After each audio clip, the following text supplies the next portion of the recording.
I'm Jeff Allen Wolf. This is A World Gone Mad. It's time for Monday Madness. Here we go. Let me start with something that should be hilarious if it wasn't so dangerous. For years, Donald Trump spent every rally, every speech, every one of his social media posts telling Americans that our allies were useless. NATO was terrible. Europe was freeloading. Ukraine wasn't worth supporting. Now, according to Trump, the United States was the sucker of the world. Remember that? We were the ones carrying everyone else. Trump mocked NATO countries constantly, said they weren't paying their fair share, said we should basically abandon them. And when Ukraine was invaded by Russia, Trump treated their survival like it was some annoying side issue. Well, now something interesting is happening. Suddenly, the same man who treated alliances like a punchline is begging the world for help, because the Strait of Hormuz matters a lot.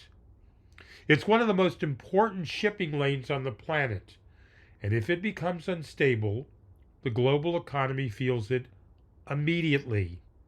Oil prices explode, shipping routes collapse, markets panic.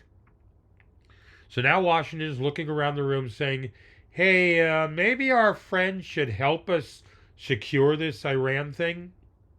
There's just one problem. Those friends remember how they were treated. Trump spent years telling allies they were worthless. Now his allies are suddenly very quiet when Trump asks for help securing the Strait of Hormuz. In fact, they're not exactly lining up. European Union leaders are already rejecting military involvement in the Strait of Hormuz amid the war in Iran. Not hesitating, outright rejection.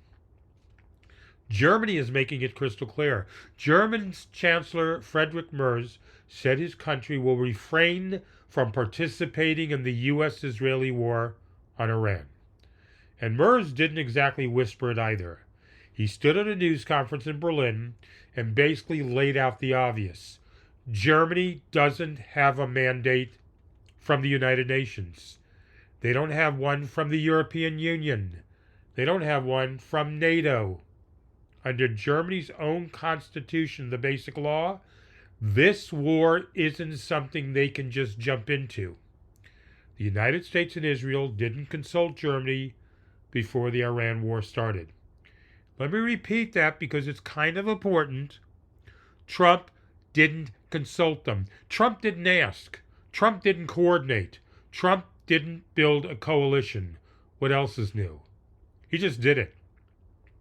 And now the expectation from him is that everyone else should jump in afterward and help Trump it up. Merz went even further. He said there's never been a joint decision on whether this war should happen at all. So the question now how Germany could become militarily involved simply doesn't arise.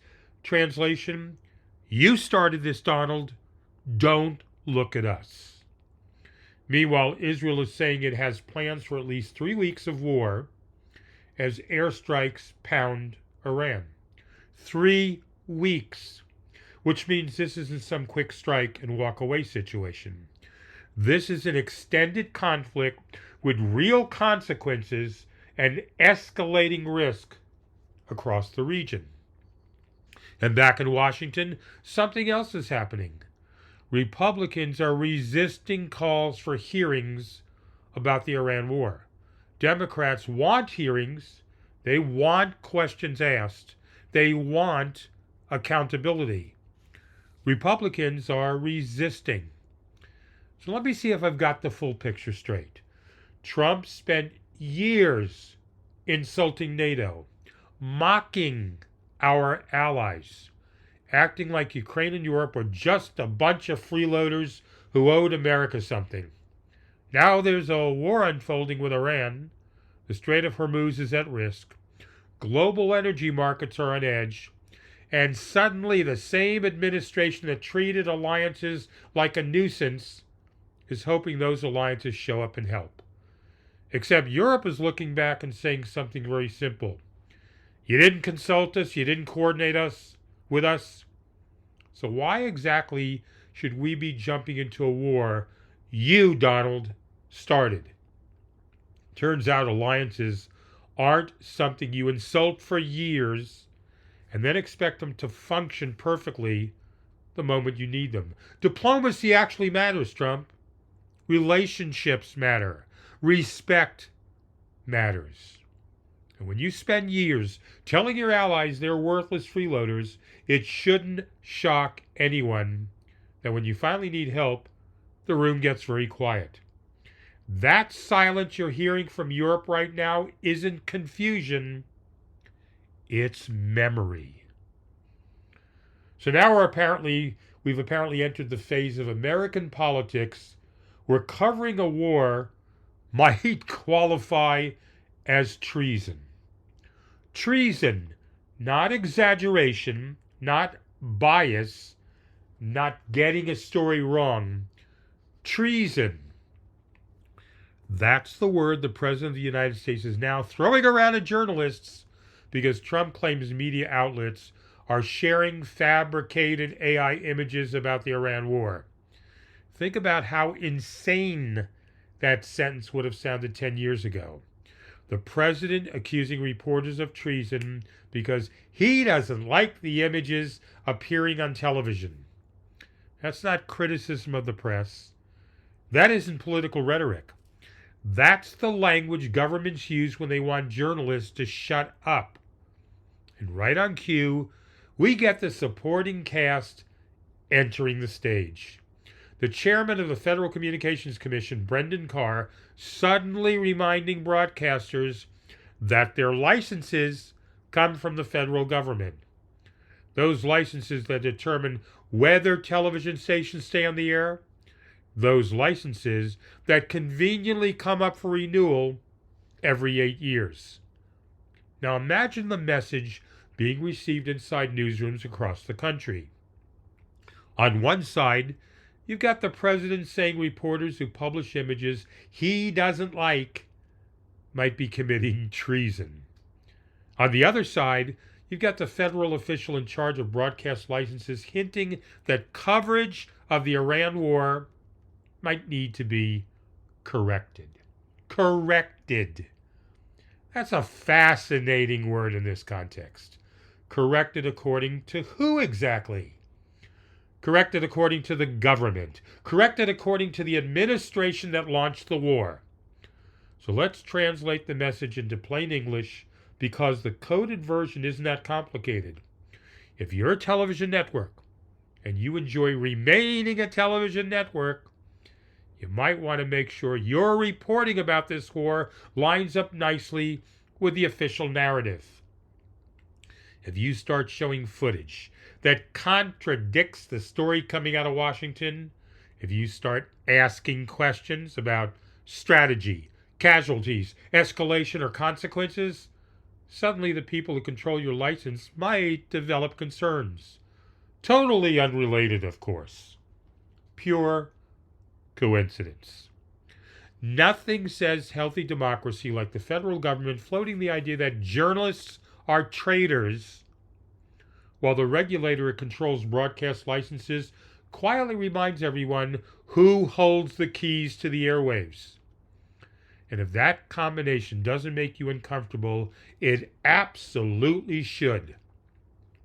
Because once the government starts calling reporters traitors and hinting that broadcasters could lose their licenses if they don't cooperate, that's not criticism of the media. That's intimidation. You're talking about intimidation. And intimidation of the press during a war is one of the oldest warning signs in politics. Because when the press is pressured to stop asking questions, the public stops hearing the truth about what's actually happening. The public starts hearing the version of events the government wants them to hear, because the message is simple. Tell the story the way Trump wants it told, or start worrying about whether you'll still be allowed to tell it at all. And finally, here's a perfect example of something that's wrong and the parties involved should be held accountable. Yet, Republicans will refuse. Democrats are asking the Justice Department to investigate Kristi Noem for possible perjury after testimony she gave to Congress. Senator Dick Durbin, Congressman Jamie Raskin say the former Homeland Secretary lied under oath. Lied under oath. You know that thing witnesses swear to do before Congress when they raise their hand and promise to tell the truth? Now, in theory, perjury is a crime. In theory, lying to Congress matters. In theory, the whole reason that oath exists is because if you lie, there are consequences. In theory. But here's the part where everyone already knows how this movie ends. The request for an investigation is now sitting in front of Attorney General Pam Bondi. And the odds of Bondi launching a serious investigation into Kristi Noem are about the same as Congress suddenly developing a spine. Let's be honest about how this works. If a Democrat lies under oath, Republicans suddenly turn into constitutional scholars overnight. Emergency hearings, cable news screaming about the rule of law, speeches about how no one is above the law, dramatic press conferences, outrage everywhere. But when it's one of their own, when it's someone on their political team, suddenly the outrage disappears. Suddenly the urgency disappears. Suddenly the rule of law becomes a suggestion instead of a principle. And that's the real problem here. Because if lying under oath only matters when the other party does it, then the oath itself becomes meaningless. It's just theater before the lying starts. And that's exactly what this looks like. Democrats asking the Justice Department to investigate possible perjury. Republicans pretending they don't see anything worth investigating. And the Attorney General sitting there holding the request like it's radioactive. Because accountability in Washington doesn't depend on the law anymore. It depends on which team you're on. And that's another Monday Madness. I'm Jeff Allen Wolf. This is A World Gone Mad. I'll be back Wednesday. Until then, I urge you, the Wolf Pack, be skeptical. Question everything. Don't lose hope. And most of all, stay alert.